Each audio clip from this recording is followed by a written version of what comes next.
విమర్శలు చేసి వదిలేస్తూ ఉంటారు. కానీ ఆయన మాత్రం అలా కాదు, అఫీషియల్గా తన పేరు కూడా మార్చుకున్నారు. ముద్రగడ పద్మనాభరెడ్డి అంటూ పేరు మార్చుకోవడం కూడా మనం చూసాం. ఇలా చాలా సంచలనమైనటువంటి నిర్ణయాలు తీసుకున్నారు. ఉద్యమాన్ని నడిపారు, కాపు ఉద్యమాన్ని. ఎన్టీఆర్ దగ్గర నుంచి ఇప్పుడున్నటువంటి కీలక నాయకులు అందరితోనూ పనిచేసినటువంటి అనుభవం ఆయనకుంది. 1978లో జనతా పార్టీ తరఫున తూర్పుగోదావరి జిల్లా ప్రత్తిపాడు నియోజకవర్గం నుంచి తొలిసారిగా ఆయన ఎమ్మెల్యేగా గెలిచారు. 1982 నుంచి 89 మధ్యలో ఎన్టీ రామారావు తెలుగుదేశం పార్టీ స్థాపించిన తర్వాత టీడీపీలో చేరారు. 1983, 85 అసెంబ్లీ ఎన్నికల్లో వరుసగా ఎమ్మెల్యేగా గెలిచారు. ఎన్టీఆర్ ప్రభుత్వంలో ఆయన మంత్రిగా కూడా పనిచేశారు. ఎన్టీఆర్ అంటే ఆయనకి ఎంతో ఇష్టమని, ఎన్టీఆర్ దగ్గర కూడా ఆయనకి చాలా మంచి పేరు ఉండేదని మనం విన్నాం. ఆ తర్వాత 1988లో ఉత్తర కంచి ఉద్యమం, తన అనుచరుల మీద నమోదైనటువంటి కేసులకు సంబంధించి 13 రోజుల పాటు నిరాహార దీక్ష చేశారు. ఆ తర్వాత ప్రభుత్వం ఈ కేసులను ఉపసంహరించుకోవడం కూడా అప్పుడు పెద్ద చర్చనీయాంశం అయింది. అలాగే ఆ తర్వాత 1989, 95 మధ్యలో కాంగ్రెస్ పార్టీలో చేరారు. కాంగ్రెస్ ప్రభుత్వంలో కూడా ఆయన మంత్రిగా పనిచేశారు. 1994లోనే కాపు రిజర్వేషన్ ఉద్యమం మొదలుపెట్టారు. కాపులకు బీసీ హోదా కల్పించాలని ఆయన భార్యతో కలిసి అప్పుడు నిరాహార దీక్ష చేశారు. రాష్ట్ర వ్యాప్తంగా కాపు రిజర్వేషన్ అంశం అప్పుడు రాష్ట్ర వ్యాప్తంగా చాలా పెద్ద చర్చనీయాంశంగా మారింది. 1995 నుంచి 99 మధ్యలో భారతీయ జనతా పార్టీలో చేరారు. 99 నుంచి 2008 మళ్ళీ తెలుగుదేశం పార్టీలో చేరి రాజకీయాలు కొనసాగించారు. 2008 నుంచి 9 మధ్యలో మళ్ళీ తిరిగి కాంగ్రెస్ పార్టీలో చేరడం, క్రియాశీల రాజకీయాలకు తర్వాత కొన్ని రోజులు కొంత దూరంగా ఉండడం మనం చూసాం. అయితే 2015, 16లో మాత్రం కాపులకు బీసీ రిజర్వేషన్లు కల్పించాలంటూ ఆయన చేసిన ఉద్యమం అప్పుడు ఒక రకంగా చెప్పాలంటే అప్పుడు ఎన్నికల మీద కూడా ప్రభావం చూపించే స్థాయికి, ఆ తర్వాత జరిగినటువంటి 2019 ఎన్నికలలో ప్రభావం చూపించే స్థాయికి వెళ్ళింది. కాపుల రిజర్వేషన్ అనే అంశం చాలా పెద్ద ఎజెండాగా మారిపోయింది ఒకనొక సమయంలో ఎన్నికల్లో.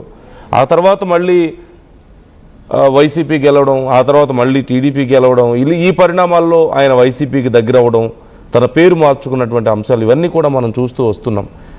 చాలా సంచలనాత్మకమైన నిర్ణయాలు తీసుకుంటారు. ఆయన బేసిక్గా చాలా మృదు స్వభావి, చాలా సున్నితంగా మాట్లాడతారు.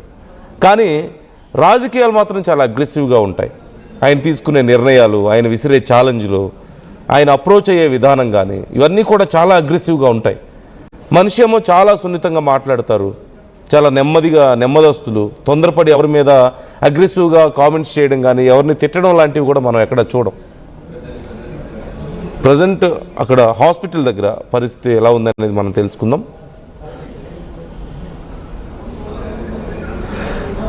ప్రకాష్ జాయిన్ అవుతున్నారు, మా ప్రతినిధి. ప్రకాష్, ముద్రగడ కన్నుమూశారు అంటూ తెలుస్తుంది.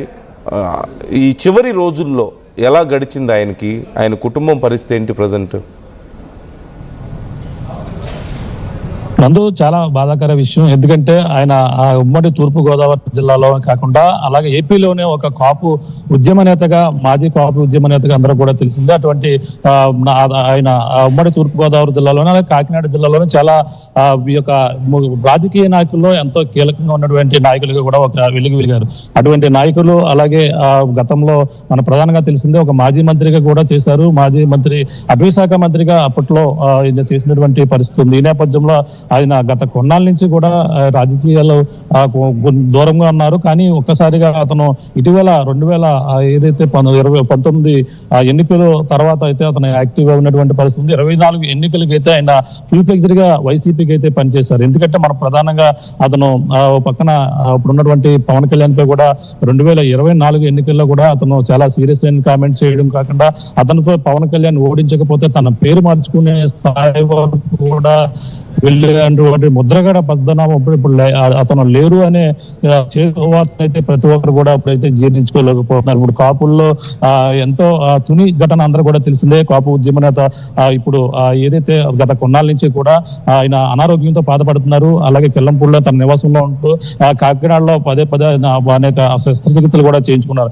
అప్పుడు ఆ సమయంలోనే అతను ఏదైతే డయాలిసిస్ సంబంధించిన కిడ్నీ సంబంధించిన సమస్యతో అతనైతే బాధపడుతూ గత కొన్ని రోజుల క్రితం హైదరాబాద్ వెళ్ళారు. హైదరాబాద్ హైదరాబాద్ లో ఒక ప్రైవేట్ హాస్పిటల్లో గత కొన్నాళ్ళ నుంచి కూడా చికిత్స పొందుతున్నటువంటి పరిస్థితి ఉంది. ఈ నేపథ్యంలోనే అతను అతని ఆరోగ్యం చాలా నిలకడగా ఉందని కూడా ఇటీవల ఒక 10 రోజుల క్రితం కూడా కొంతమంది నాయకులు వెళ్ళి కలిసి వచ్చిన తర్వాత ఆయన కోలుకుంటున్నారని కూడా చెప్పుకొచ్చారు. ఇదే విషయాన్ని తన తనయుడు ఎవరైతే ఉన్నారో ఆ గిరి కూడా తన తండ్రి కోలుకున్నారు, ఎవరు కూడా హాస్పిటల్కి రావద్దని కూడా చెప్పుకొచ్చారు. ఈ నేపథ్యంలోనే ఈ రోజు ఆయన ఆరోగ్యం పరిస్థితి చాలా సాయంత్రం నుంచి కూడా చాలా ఇబ్బందికర పరిస్థితులు ఉన్నాయి. వెంటిలేటర్ ఉంది, అతను ఆరోగ్య పరిస్థితి బాగోలేదని కూడా వైద్యులు వెంటనే కుటుంబ సభ్యులు చెప్పిన నేపథ్యంలోనే అతను చివరిగా ఆ మృత్యుతో పోరాడుతూ అలాగే చివరి శ్వాస విడిచినట్టుగా మనకు వచ్చినటువంటి సమాచారం. ఈ నేపథ్యంలోనే ఇప్పుడు మొత్తం ఆయన మరణాన్ని అయితే మొత్తం యావత్ ఇక్కడ ఉన్నటువంటి ఉమ్మడి తూర్పుగోదావరి జిల్లా వాసులే కాదు, అలాగే మొత్తం ఏపీలో కూడా ఇప్పుడు ముద్రగడ పద్మనాభం చనిపోవడం, ఆయన లేడు అనే చేదు నిజాన్ని ఎవరు కూడా జీర్ణించుకోలేని పరిస్థితి ఉంది. ఆయన ప్రధానంగా తెలిసిందే ముద్రగడ పద్మనాభం ఆయన ఈ పత్తిపాడు నియోజకవర్గానికి సంబంధించిన కాపు నాయకుడు. అలాగే పత్తిపాడు నియోజకవర్గంలో కాదు, కాకినాడ మంత్రిగా పనిచేశారు. కాకినాడలో సంబంధించిన ఈ యొక్క జిల్లాలో ఎంతో కీలకంగా ప్రతి విషయంలో కీలకంగా ఉండేవారు. అటువంటి కాపు పెద్దగానే ఉంటూ అలాగే కాపులకి ఒక ధైర్యాన్ని నింపుతూ ఒక కాపులను బీసీలో చేర్చాలి అనే ఒక ఉద్యమాన్ని ముందుకు తీసుకెళ్లే విధంగా కూడా చాలా పోరాడినటువంటి ముద్రగడ పద్మనాభం. అంతేకాకుండా మనం చూసాం 2019 ఎన్నికల ముందు అయితే అతను తుని వద్ద జరిగినటువంటి ఘటన ఏదైతే తుని రైలు ఘటనలో కూడా ఆయన చాలా తీవ్ర స్థాయిలో ఉద్యమం ఒక దేశవ్యాప్తంగా కూడా సంచలనంగా మారినటువంటి ఘటన అయితే అప్పట్లో కూడా ఆయన చేసినటువంటి పోరాటం కాపుల కోసం, కాపులను బీసీలో చేర్చాలంటూ కూడా అప్పుడైతే ఆ రైలు దగ్ధం ఘటన మొత్తం దేశవ్యాప్తంగా కూడా సంచలనంగా మారింది. అటువంటి ఉద్యమాన్ని ఉవ్వెత్తున ఒక్కసారిగా తీసుకెళ్లి అంతేకాకుండా ఆ కాపులను బీసీలో చేర్చాలి, కాపులకి రిజర్వేషన్ కల్పించాలంటూ కూడా సుదీర్ఘ కాలం పాటు పోరాడారు. పోరాడిన తర్వాత 2019 ఎన్నికల తర్వాత వైసీపీ అధికారులు రావడం, తర్వాత ఆయన కొంచెం రాజకీయాలకు దూరంగా ఉండడం, అతను రాజకీయాల్లో దూరంగా ఉన్నప్పటికీ ప్రధానంగా అతని నుంచి ఒకటే మెసేజ్, అంటే ఎప్పుడు కూడా మీడియా ముందుకు వచ్చి అతను మాట్లాడే పరిస్థితులు అయితే ఎక్కడ కూడా లేవు.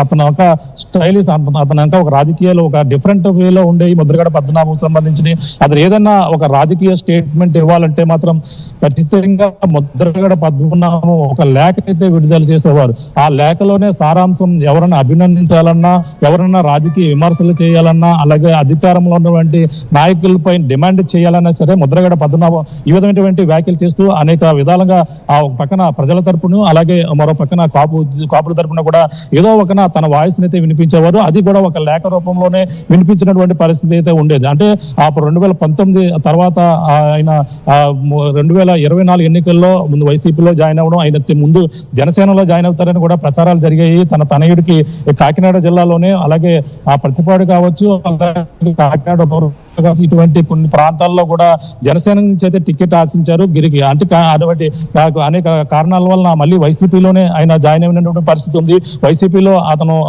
మళ్ళీ రాజకీయంగా యాక్టివ్ అవ్వడం, వైసీపీలోనే మంచి కీలకమైన నాయకుడిగా వెదవడం, అంతేకాకుండా పిఠాపురంలో పవన్ కళ్యాణ్ పోటీ చేసిన నేపథ్యంలో పిఠాపురంలోనే పవన్ కళ్యాణ్ సవాల్ విసిరే స్థాయికి రావడం, పవన్ కళ్యాణ్ ఓడిస్తానంటూ కూడా ఆయన సవాల్ వస్తుంది. ఎందుకంటే పిఠాపురంలోనే గతంలో కూడా 2009 ఎన్నికల్లో కూడా పిఠాపురంలో అతను శాసనసభ్యులుగా ఎక్కడైతే పోటీ చేశారో అప్పుడులో కాంగ్రెస్ పార్టీ నుంచి అయితే ఆయన బరిలో దిగినటువంటి పరిస్థితి ఉంది. పిఠాపురంలోనే ఆయన తన రాజకీయ అదృష్టాన్ని పత్తిపాడు నియోజకవర్గాన్ని వదిలి ఇక్కడికైతే రావడం జరిగింది.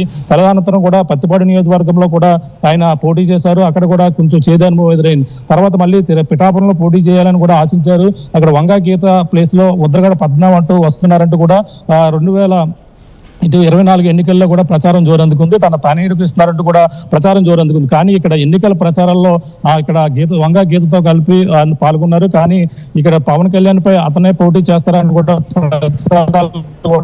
ఆ నేపథ్యంలోనే ఆయన సవాల్ విసిరి పవన్ కళ్యాణ్ ఇక్కడ ఖచ్చితంగా ఓడించి ఆయన గెలిస్తే నా పేరు మార్చుకుంటానని కూడా ఆయన సవాల్ విసిరారు. ఆ విధంగానే పవన్ కళ్యాణ్ పిఠాపురంలో గెలవడం, ఈ నేపథ్యంలోనూ ఆయన మళ్ళీ ఇక్కడ ఏదైతే అతను మాట ఇచ్చిన ప్రకారంగా ఆ పేరు మార్చుకునేందుకంటే